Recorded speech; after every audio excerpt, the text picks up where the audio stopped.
Rotary club Kakinada చేస్తున్న సామాజిక సేవా కార్యక్రమాలు ఎంతో మందికి ఆదర్శంగా నిలుస్తున్నాయని మాజీ మంత్రి చిక్కల రామచంద్రరావు పేర్కొన్నారు. రోటరీ క్లబ్ ఆఫ్ కాకినాడ ఆధ్వర్యంలో అధ్యక్షులు తడాల బుజ్జి గారి నేతృత్వంలో 2025-26 సంవత్సరానికి 3వ వీక్లీ మీటింగ్ విజయవంతంగా ఎస్ఎంఎస్ రోటరీ సెంటర్లో నిర్వహించబడింది. ఈ సమావేశానికి ముఖ్య అతిథిగా నిజాయితీ గల రాజకీయ నాయకులు మాజీ మంత్రి చిక్కల రామచంద్రరావు, గౌరవ అతిథిగా rotary district 30/20 governor doctor Eluri కళ్యాణ చక్రవర్తి హాజరయ్యారు. ఈ సందర్భంగా తడాల వరప్రసాద్ బాబు ఆధ్వర్యంలో క్లబ్ ఆఫీసర్స్ మరియు board members installation and finishing కార్యక్రమం గవర్నర్ డాక్టర్ కళ్యాణ చక్రవర్తి, అసిస్టెంట్ గవర్నర్ సురభి శారద చేతుల మీదుగా నిర్వహించబడింది. మహేష్ బాబు ఫౌండేషన్ స్పాన్సర్ చేసిన సర్వైకల్ క్యాన్సర్ వ్యాక్సిన్స్, 4 కుట్టు మిషన్లు, 4 పాఠశాలలకు క్రికెట్ స్పోర్ట్స్ కిట్స్ ని సూపర్ స్టార్ మహేష్ బాబు కుమార్తె ఘట్టమనేని సితారా పుట్టినరోజు సందర్భంగా లబ్ధిదారులను గుర్తించి వ్యాక్సిన్, కుట్టు మిషన్లు, స్పోర్ట్స్ కిట్ పంపిణీ చేయడం జరిగింది.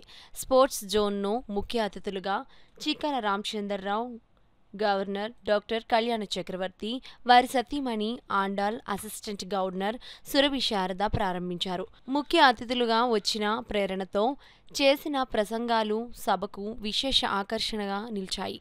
ఈ సమావేశానికి క్లబ్ మెంబర్స్, అధ్యక్షులు తడాల బుజ్జి, కార్యదర్శి Shri Satya Goud, district conference chairperson Tadala Varaprasad, executive secretary Namana Ramesh, district చైర్పర్సన్లు, పోలియో చైర్పర్సన్లు Chodavarapu Murthy, members chairperson Ahmed, Mummidi Satyanarayana, Ankura Surana, Gamini Murthy, senior Rotarians, Rotary and కుటుంబ సభ్యులు హాజరయ్యారు. ఆరోగ్యమే మహాభాగ్యం ఎలాంటిదో అది ఒక రకంగా మనకు చాలా మంచిది. ఆరోగ్యం మహాభాగ్యం మన చిన్నతనంలో చెప్పుకోరు, ఎప్పటి నుంచో ఆరోగ్యం మహాభాగ్యం. మన ఎన్ని కోట్ల పేరున్న ఆరోగ్యానికి మన ప్రయారిటీ, మన టాప్ ప్రయారిటీ ఇచ్చుకోవాల్సిన అవసరం ఉంది. ఎన్ని కోట్ల మన మీద మనం మీద తగ్గేసుకోలేము, కానీ మన ఆరోగ్యం ఉంటే నానైనా బతుకుతున్నాం. అది మనకి ఫస్ట్ పాయింట్. రెండో పాయింట్ ఏంటంటే మనకి పీస్, శాంతి కావాలి. సమాజంలో శాంతి అనేది చాలా అవసరం. దాన్ని చాలా మందికి శాంతి లేకపోతే ఇబ్బందులు వస్తున్నాయి. అన్నింటినీ మనం ఎడ్యుకేట్ చేయాల్సిన అవసరం కూడా ఉంది. శాంతి కోసం కూడా మీరు ఏదైతే ఉందో ఎన్విరాన్మెంట్ కోసం కానీ, ఈ శాంతి కోసం కానీ, శాంతితో ఎలా ఉండాలి, ఎలా ఓర్పు సహనంతో ఉండాలి. అంటే ఓర్పు సహనంతో మన విజయాలన్నీ కూడా ఎప్పుడు కూడా ఓర్పు లేకపోతే ఎట్టి పరిస్థితుల్లో మనం విజయం సాధించలేము. ఇప్పుడు దానికి ఏంటంటే ప్రతిదానికి కూడా ఓర్పు సహనంతో అన్నింటినీ సాధించవచ్చు. ఎంత కష్టం వచ్చినా ఓర్పు కావాలి మనకి. ఎంత ఇబ్బంది వచ్చినా టెన్షన్ రాకూడదు మనకి. టెన్షన్ తెలియబడే విధానం రాకూడదు. ఎక్కడ దెబ్బతిన్నాము అది ఓర్పుతో సహనంతో ఉండి ఈ కార్యక్రమాలను చేయవలసిన అవసరం ఉందని చెప్పి తెలియజేసుకుంటూ, అదేంటంటే ఈనాడు ఒక అవకాశం వచ్చింది. ఇక్కడ నేను రాజకీయ రంగంలో చాలా సీనియర్గా 43 సంవత్సరాలుగా రాజకీయ రంగంలో ఉన్నాను. 5 సార్లు చెప్పారైనా మన రమేష్ గారు 5 సార్లు ఎమ్మెల్యేగా, 2 సార్లు మినిస్టర్గా, 1 ఎమ్మెల్సీగా వచ్చాము. వెరీ సింపుల్గా ఉన్నాం రాజకీయ రంగంలో. Very simple, very 100% honest.